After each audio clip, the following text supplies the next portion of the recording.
Hi everyone, and welcome back to my random thoughts. On last week's episode about peaceful relationships, the question was, how do you spread peace when you're in a relationship or in a friendship with someone who's from a different caste, from a different religion, from a different status, and different background altogether? Many of you had so many things to say in the comment section below. Some of you were thinking about it as you were writing. Some of you had very strong opinions, and some of you were preaching about it. But I appreciate all the comments. And this week we're going to get into what you had to say. But before we get into the comments, I want to talk about religious freedom. What is religious freedom? Because that is a place where most of you got stuck or were still thinking about it or had mixed things to say when it came to talking about religious freedom. So if we have to define religious freedom, it is not about protecting a religion itself. It is about the individual's choice to practice a faith or religion, or it's also the choice not to practice a faith or religion. So religious freedom is about the individual's choice. It's not about a faith or a religion, it's about one person's choice. So there are two types to it. One is intra-faith. Intra-faith is when people from the same faith or the same religion, regardless of how they practice or how they exercise that faith, they might be different practices, they might be different traditions, different rituals that they follow to practice that faith. But regardless of that, when people of different practicing communities, different faith communities, of the same base, they come together, that is what is called intra-faith. On the other side, we have interfaith or multi-faith. That is when people of different religions come together for the common good.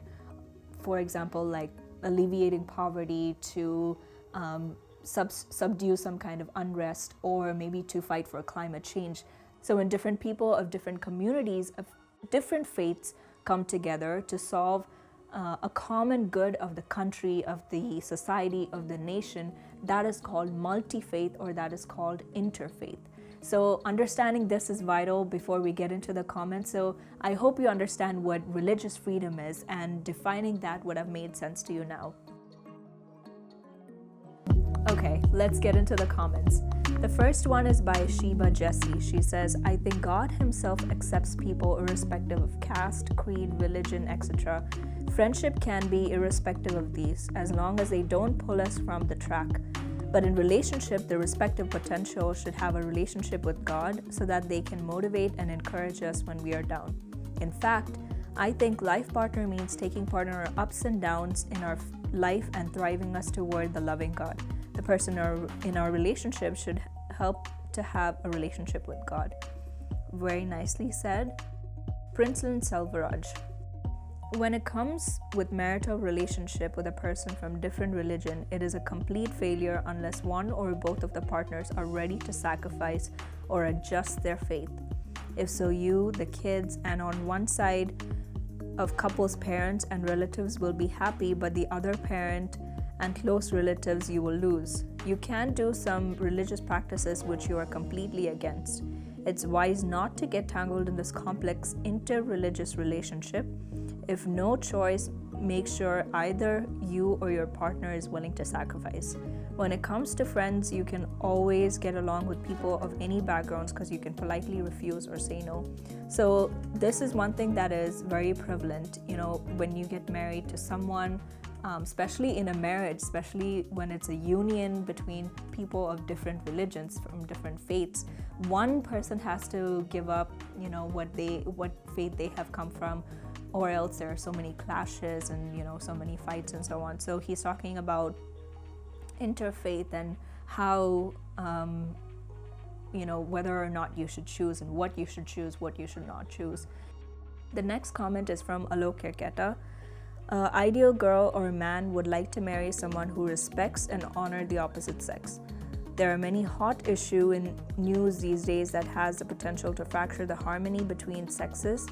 Mostly, there had been increased abuse against women, which is to be condemned. It is also required to have a balanced approach when dealing with each other, neither too much freedom nor too much possessiveness.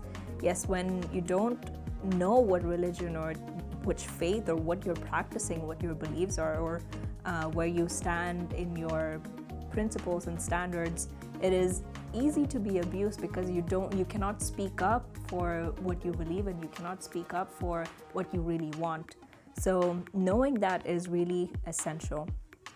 The next is from Lady Spitfire. She says, I just made friends with a family from an Arabic-speaking country. They are the kindest, most generous people I have ever met, and they don't have a lot because they are refugees. Our friendship started by acts of kindness for each other. What a gift from God they are to me, and I to them. Be kind always. This is a beautiful comment. The next one is from Edwin Jebakumar. My opinion, both partners should give freedom to each other to practice what they want. Once you start respecting each other's thoughts, that will give a better way of understanding on how minds work differently. The next one is from Daisy C. John. In my perspective, for spreading peace is really simple. We have to love each other and expect nothing. I think this is all coming from thinking higher thoughts. We don't need to confuse about it. Yes, thank you all so much for your comments. You touched on different topics. Why I picked these comments was because they touched on different things, different aspects, while we have friendships with different people and get into relationships with different people. So in this day and age, when there's so much unrest, there are riots and protests, and it's time that we all get up and speak for the things that we believe in and fight for the things that we really want. But to do that and to bring change in our society or rules or policies or things in our country, we first have to know what we believe in, what our belief systems are, what our standards are, what our morals are, what our ethics are, what our principles are. So in order to do that, you have to take the time to think and ask questions and find out what do you really want and who you really are. When you do that, you will be able to speak up, you will be able to raise your voice, your opinion will be heard in our community, in our society, and in our nation. So take time to think about what your standards are, what your principles are. Raise your voice, speak up, let your opinion be heard. And thank you for doing that on Random Thoughts episodes. Thank you for your comments. Thank you for sharing your stories. And thank you for truly letting me know what you think and giving me a different perspective as well. So I hope you enjoyed this episode. As usual, go in the comment section and let me know what you think. Another episode is coming to you soon, and I will see you there.